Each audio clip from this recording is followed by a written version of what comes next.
So let's take a quick look at questions 10 and 11. It says rewrite the equation in standard form. Let's go ahead and jot down what standard form looks like.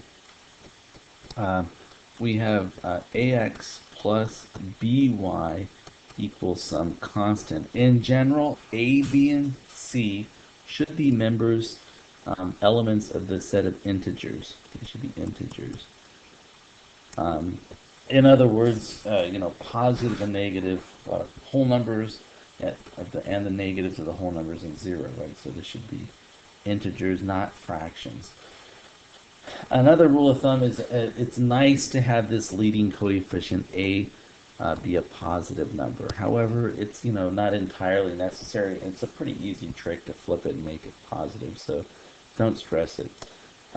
Now, let's quickly grab this equation, and if I want to transform this so that it has no fractions, I'm looking at it like, hey, it's almost a perfect thing, right? Except all of a sudden, like, this is totally like a party pooper. Like, where'd you come from? Well, it's pretty easy. I've got a nice tool for taking a number like 1/2 and turning it into a whole number. I'm going to multiply it by 2. Now, the problem is I can't go crazy and just start surgically multiplying parts of this equation by 2. I have to multiply the entire sides, both sides by 2. So what I'm going to do is I'm going to put some parentheses around here, and I'm going to multiply the entire right-hand side by 2, and I'm going to multiply the entire left-hand side by 2. And it's not too bad. Once I do that, right, of course the left-hand side is 2y. The right-hand side, using the distributive property, and I'll distribute this multiplication over addition, this becomes 2 times 1/2. 2 times 1/2 is 1. That's why I picked that. So I'm left with 1x, and then 2 times 8 is a plus 16. So this is almost, it's feeling a lot closer to standard form, right? The one thing that I'm seeing I've got going on here is that x's should be on the same side as the y. So to fix that, I'm just going to subtract an x from each side, right? When I do that, this becomes negative x plus 2y, and that equals a positive 16. Now, like I said, it's really nice, if the leading coefficient is a positive 1. Again, I can't just come in here like, hey, check it out, I just made it positive. No, you can't just do that, right? However, I can multiply both sides of this equation by negative 1, right? Because again, if you have equal things and you multiply by equal things, then you get equal things. So I'm not changing the equation at all, I'm just changing its form, how it looks. On the left-hand side, when I multiply or distribute this negative 1 to both of these terms inside, it becomes x minus 2y. Well, that's convenient. So a is positive 1, b is negative 2, and that's okay. B, one of them's going to have to be negative. And then over here I've got 16 times negative 1, right? 16 times a negative 1 is negative 16.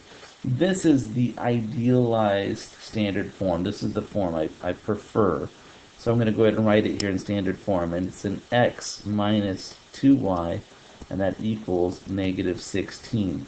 Now, the slope of this obviously is easy to find from the form that was given, because this equation started out in slope-intercept form. I recognize that. So the slope is 1/2. I can write that down. And the y-intercept is the value 8.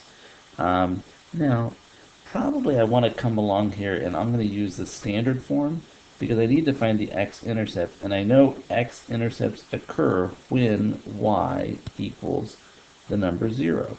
Well, if y is 0 in this equation, this becomes x equals negative 16. So I've got my x-intercept rather, it is negative 16. Good. Try this again. Pause the video and then check your work for number 11. It's very much like it. I'm going to go ahead and continue like you paused and you're back.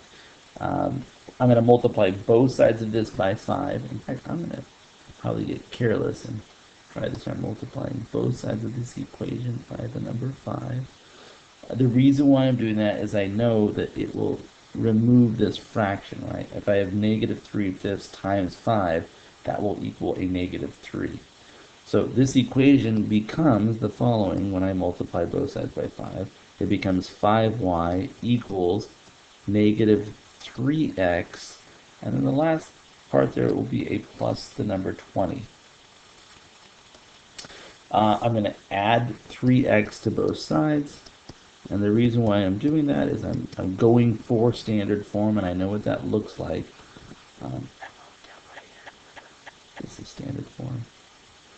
So if I do that, this becomes 3x, oh, x is positive this time, plus 5y, and that equals 20. So there's our standard form. We can jot that in the box. 3x plus 5y equals 20. The slope of this equation, I can see the given slope-intercept was negative 3/5. The y-intercept was positive 4. And if I want to find the x-intercept, I remember that, oh, y's are 0 whenever I am crossing the x-axis. The moment I cross the x-axis, y will be 0. So therefore, I get that 3x equals 20. That means the x-intercept looks like 20/3, right? 20 over 3. Why? Well, because if I divide both sides by 3 here, I get x alone. X is 20/3. And you can leave it like that, or you can write it. It's like, what is that? It's like 6 2/3, or you could, go decimal approximation. It's like 6.7 or something like that. Okay, that's questions 10 and 11.